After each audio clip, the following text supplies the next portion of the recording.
All right, welcome back. It's still the conversation on Morning Spring, and we switch gears now to talk about sport. Just a few hours ago, the 2024 Paris Olympics came to a close. Started on the 26th of July and ended on the 11th of August. And as the tournament ended, lots of countries are counting their medals: gold, silver, bronze. Athletes and team making their countries proud. But for us, Nigeria, we all have covered our faces in shame because a lot of people think it was a woeful performance from Team Nigeria.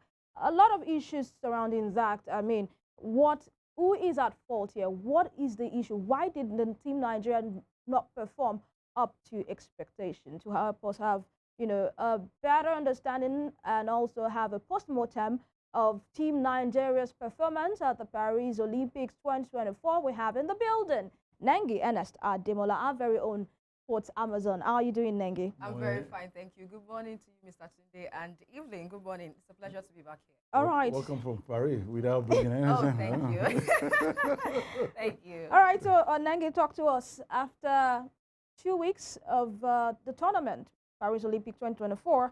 Has come to a close, and it seems for us here in Nigeria, we have nothing to show for it after huge billions of naira, 9 billion naira, was spent for that particular tournament. What happened to us? Well, before we get to that, I would like to say that, after 2 weeks of magnificent sporting, events back to back, the Paris 2024 Olympics came to a close yesterday. It was a very dazzling ceremony, just like we had in the opening ceremony, a lot of music, dance, arts, display of colors, fireworks.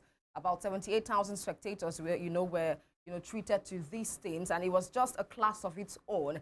And we're looking forward to the Paralympics, which will start on the 28th of this month. Yeah. And the opening ceremony is still going to be outside, on an open ground at the Champs-Élysées, one of their very grand place right there in France. And, I think it's going to be a wonderful one put together when the Paralympics also start in Paris 2024. And, moving away from that one, I would like to say that, first and foremost, let me even establish the fact that no matter the tournament, no matter the competition where Nigeria is participating in, where Team Nigeria is participating in, we would definitely give them our support, we would support them, would, criticize them constructively, we would encourage them. But it was quite unfortunate that, we were not able to finish on a very good note. We're not able to finish on a high note. We, as a matter of fact, the Olympics 2024, we had our worst outing in the Olympics 2024 since London 2012.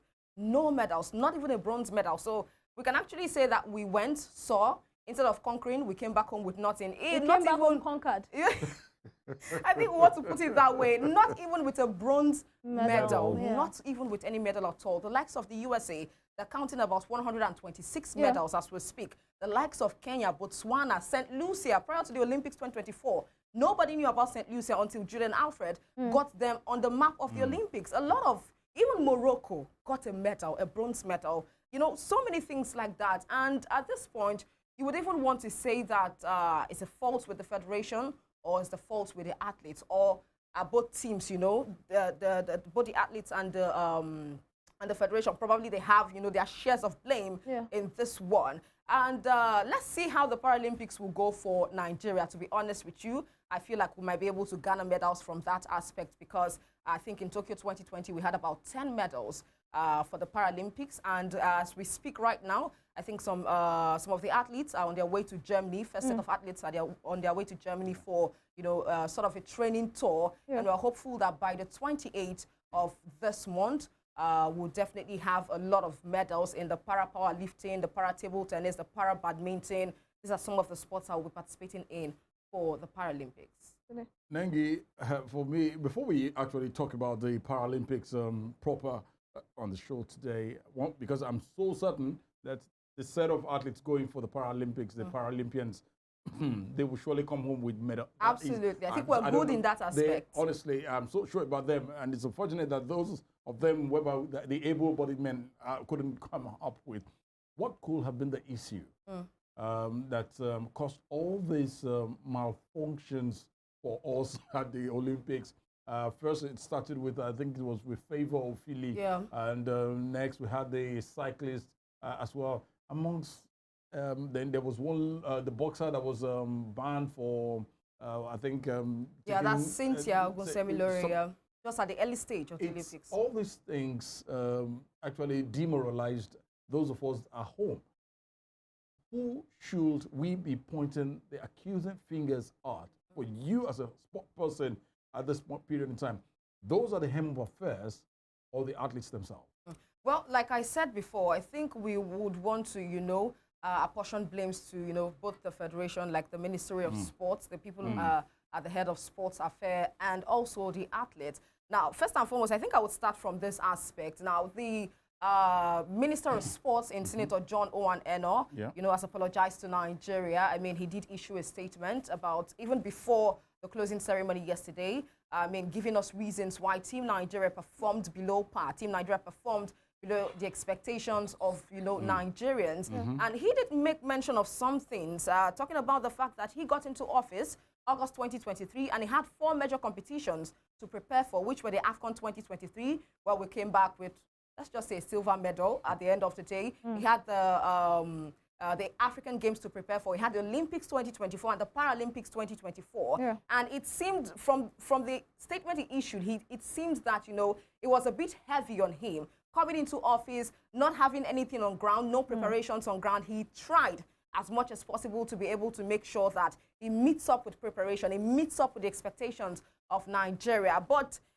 to be honest with you, in all honesty, I would tell you for sure that not too much of Nigerians care about those statements. Absolutely. Now, you made mention of, to be honest with you, I think we need a working system. That's what we need. We need a working system. We need facilities. We need trained coaches. All of these things, we need an atmosphere or an environment that would aid the successes of our athletes in any competition, in any tournament. That's what we're looking at right now, and that's why I said not much Nigerians will care about his explanation. I mean, the statements he issued. You talked about the cycling issue, where our sole representative for Team Nigeria, Ese Okpeseraye, almost missed out on the Kerin sprint, owing to the fact that she didn't have a particular equipment to do that. Now, he also came out, issued a statement saying that a country was disqualified and Team Nigeria was, placed in that slot, and they have prepared for cycling generally, but they had not prepared for that particular sprint. And according to his statement, he said that through the federation, they reached out to Ese's European team, then the team now reached out to a German company, and they provided, the machine. But to be honest with you, what Ese posted had already embarrassed Nigerians. Yes. So that statement probably might be coming to clear the air, but it doesn't go as much as what it is supposed to go. We made mention of Favor Ohiolei just right now. The 100 meters race, she missed out of it. Her name was excluded. How? He also released a statement and said that, anybody that is found wanting, they are, currently investigating it. Exactly. Heads will roll. Anybody that is found wanting would definitely get into disciplinary actions and all of that. But anyways, we're still waiting for that to come to pass. So not much of Nigerians care. And getting into the performance itself, people might want to say, oh, the athletes also have a share of blame in this one. Yes, we know that the federation, not much facilities and all of that, not much atmosphere to encourage their success and all of that. But most of these athletes, they don't ply their trades here. They have facilities right where they are based. What happened? Didn't you train there before coming to the Olympics 2024? Those are also questions begging for answer. How come you came, and, nothing? We couldn't even make it as far. Let's even start from Team Super Falcons. Of course, after 16 years of absence, they got into the Olympic stage. To be honest with you, when I saw the draws, Spain world champion, Japan, a very fast-paced team, Brazil, a team that is looking to, rejuvenate and come back very strong. Brazil got to the finals against the USA. So I looked at it and I was saying to myself that we're going to exit after the group stage. But the filial connection in me said, you have to believe in these girls. So I went with the filial connection, believed in them, only for them to exit. Randy Waldrum gave, excuses. But the truth is, we're tired of hearing poor preparations as excuses. It's up to our neck. I can tell you that for sure. We can keep going on and on if you want me to go on some of the major sporting activities. But it seems we did took well place in basketball. The Exactly. Tigress, they I think did it was well. only respite we had. I think that's one of the most popular, sporting events that we took part in. I think after 20 years, we were finally on that stage where we got to the finals, the quarterfinals rather. See, I'm just. love that. All right, well, I would have loved that. Before we talk about the Paralympics and what to expect, I mean, you have also mentioned that Nigeria is, that is like our strong area, and we should be able to do well there. Let's talk about some of our own that represented other nations and were able to do well, in their races. Enerst Echikunwoke was supposed to be in the last Olympics, but due to administrative issues, due to negligence of some officials, she was not entered in for that particular competition. And she's now representing the USA, and she is the first American woman to win an Olympic medal in hammer throw. We also have Yemisi Ogunleye representing Germany, who also won a medal. Rashidat Adeleke representing Ireland. So we have people, we have the talent, but it seems that we are not giving these people, these individuals, the required support, the necessary equipment to work with, and also the country doesn't really know that through sports we can really push our nation's name forward. I think the part where we might be dragging a bit is thinking that sports only has to do with football, because it seems that we're pumping much more in football than other sports.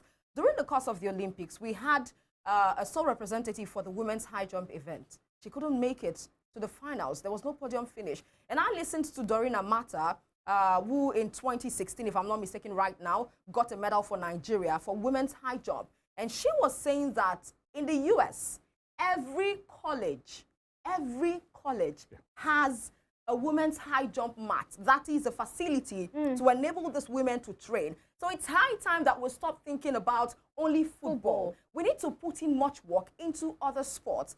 Now, going back to Favor Ofili's case, now, when she was excluded from the 100 meters race, she, tried to recall Tokyo 2020, where the last Olympics, where most of the athletes, about 14 athletes, could not participate in their events because funds were not there to, go through the proper test for the Olympics and all of that. And it was true that some of these athletes, had to withdraw from Nigeria, represent other country, and you can see it. I mean, we kept, Nigerians now, wherever we are, no matter the country you are representing, if you win something, we are going to definitely support you and, make sure that we let the whole world know that this is a Nigerian. This is our own. So what is going on? Why can't we retain this talent at the end of the day? And you want to talk about, sorry, I have to take you back to the Tigresses of Nigeria. They had a wonderful outing. In Tokyo 2020, their outing was mad with bonus rows, bonus payment. In 2022 FIBA World Cup, we missed out on the World Cup because of federation issues, internal crisis. It was in 2023 when Rena Wakama was able to put this team together and all of that. We started strongly believing in these girls because they got a 4-peat at the Afro basket. Coming into the Paris Olympics, there was lack of preparations, but there's just something about the Tigresses of Nigeria. More like there's just this motivation, even outside the whole noise going around them. They were able to do good. Got to the quarterfinals. Who did they play us against? USA. And let me tell you something for sure or for free.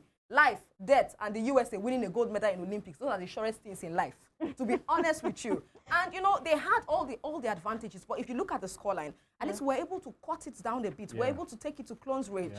Meanwhile, in the Olympics qualifiers, they trashed us very well. But coming into the Olympics, you could see us. Sarah Ogoke pulled out, we drawed out. But definitely, the likes of Ezine Kado, the likes of Promise and Mukamara, a lot of names to mention that time will not permit us. Ami Okonkwo, they stood up with their speed coach too, and agility. Also give it Rena Wakama, we should give her flowers at this point, to be honest. All right, thank you so much, Nengi. Nengi. In 10 words, if you can do this, Paralympics, how many medals do you think we'll be coming home with? Well, last time out, 10 medals. So what do you We think? should be expecting more. More? We should be expecting more. All right, thank you so much, Nengi, Enerst, Ademola, for your time on Morning Spring this morning. I'm sure that Nigerians, we may have been disappointed, Yeah. but I know that we are Let's definitely prepare going for to Los bounce Angeles back. 2028, and the time starts now. The time We starts hope so. now. We hope that those concerned will start to do the work Absolutely. now. All right, people, that's the conversation this morning. Thank you for being a part of our world. We'll make a return tomorrow for another interesting time on Morning Spring. You know that spring trends come right after this particular broadcast. And to every youth out there, youth at art, youthful youth, old youth, whatever youth you are, happy International Youth Day to you. You know, we'll continue to progress as a nation. My name is Evelyn Ohiolei. Thank you indeed for being here and turning to our entire guest who's been on the show today. Yeah, we'll be back again tomorrow. Do yourself the best in everything you can lay your hands upon to do. Tunde Idowu is my name. See you tomorrow.